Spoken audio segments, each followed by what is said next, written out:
Қарақалпақстан Республикасы тұтынушылар құқықтарын қорғау жәрмеңкелері федерациясы тарапынан өткізілген мониторинг нәтижелері бойынша арнаулы журналистік білдіру. Федерация қанегелері 2026 жыл 17 июнь күні Нөкіс қалалық медицина бірлеспесіне қарасылы көп тармақлы орайлық поликлиника һәм емханада қадағалау рейдін өткізді. Бұл үйренің медициналық мекемеде низам үстілігі һәм науқастардың құқықтары қай дәрежеде қорғалып атырғалығын ашық айдын көрсетті. Мағлұмат орнында мекемеде жәмі 310 койка бар болып, 566 адам минет етеді. Бипул қызмет көрсету бар. Бұл қызметлер болса, алдын ала 100% төлем тикарында жолға қойылған. Бірақ науқастар құқықтарының бұзылуы һәм қолайсыздықтар көзге тасланды. Электрон нәубет системасы төмен. Тек қана бір касса істеп тұрғанлығы себеплі науқастар ұзақ уақыт күтіп қалмақта. Лабораторияда анализ тапсыру жұмағын алу үшін келгендерге күту үшін қолайлықлар жаратылмаған.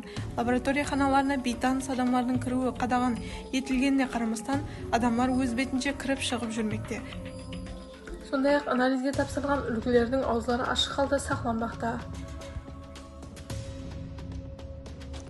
Бөлмелерге баратығын жолларда бағдар көрсеткіштері жоқ. Сонымен бірге патология бөліміндегі шпакерлер қабылдау ханасында шпакерлердің аты фамилиясы, қабылдау уақыты һәм жұмыс режимі жазып қойылмаған.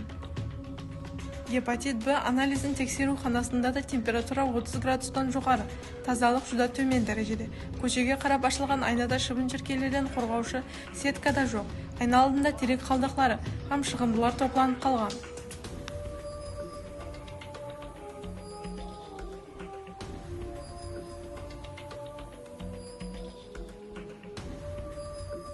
Рентген ханасындағы өрт өшіру үскенесінің жарамлық мүддеті 2012 жылда, яғни 14 жылдың өтіп кеткелігі анықланды.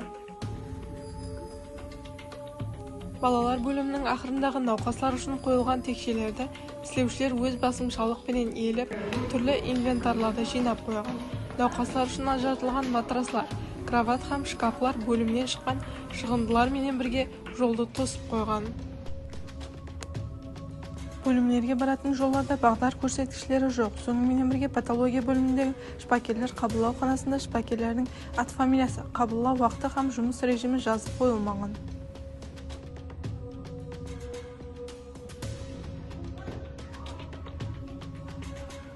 Хамиледарлар үшін қолайлықлар жоқ. Әмелиятта пандус тек қана поликлиника бас имараты алдында бар. Қалған бөлімлерде пандуслар, сары жол белгілері һәм лифт ұлума орнатылмаған.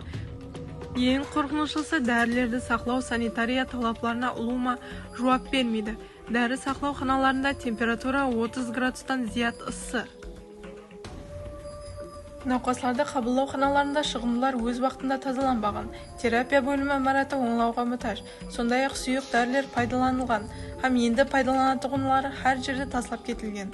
Туу патология бөліміне науқаслар жатқан ханаларда да температура 30 градустан асып кеткен. Балалар ішу үшін қайнатылған сулар арнаулы орынларға қойылмаған. Балалар бөлім асханасының су кранынан тікелей су алып ішіп атырғалығы бақыланды. Бұл болса жұқпалы кеселіктерді келтіріп шығару мүмкін. Науқасларға дәрі жазу процесслері электрон рецепт арқылы әмелге асырылмақта. Рейд барысында жарамлық мүддеті өткен дәрі-дәрмалар көзге тасланбады. Бірақ дәрілерді сақлау санитария талапларына жауап бермейді.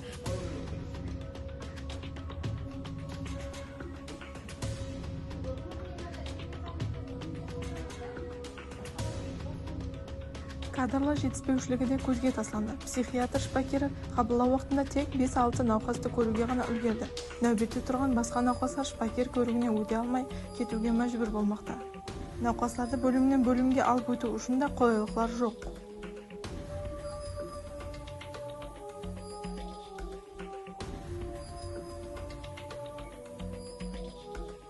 Поликлиниканың дәрі сақлауға қарасына арнаулы мұздатқышында медициналық қызметкерлердің өз азық-ауқат өнімдері қосып сақланып тұрғалығы анықланды. Неврология һәм реабилитация бөлімдерінің мұздатқыштарында емленушілердің азық-ауқат өнімдері маркировка қылынған, бірақ қалған бөлімдерде бұндай маркировка болма жоқ.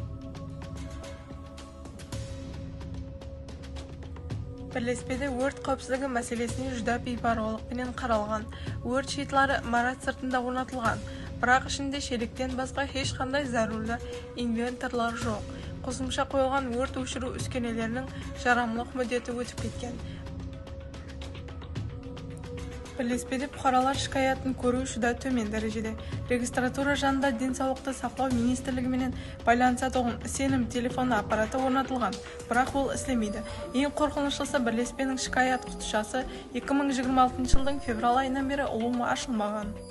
Нүкіс қалалық медицина бірлеспесіндегі мониторинг нәтижелері халық денсаулығы һәм тұтынушылар құқықтарының қорғалуы жолында көп әмели жұмыстар істелуі керектігін көрсетті.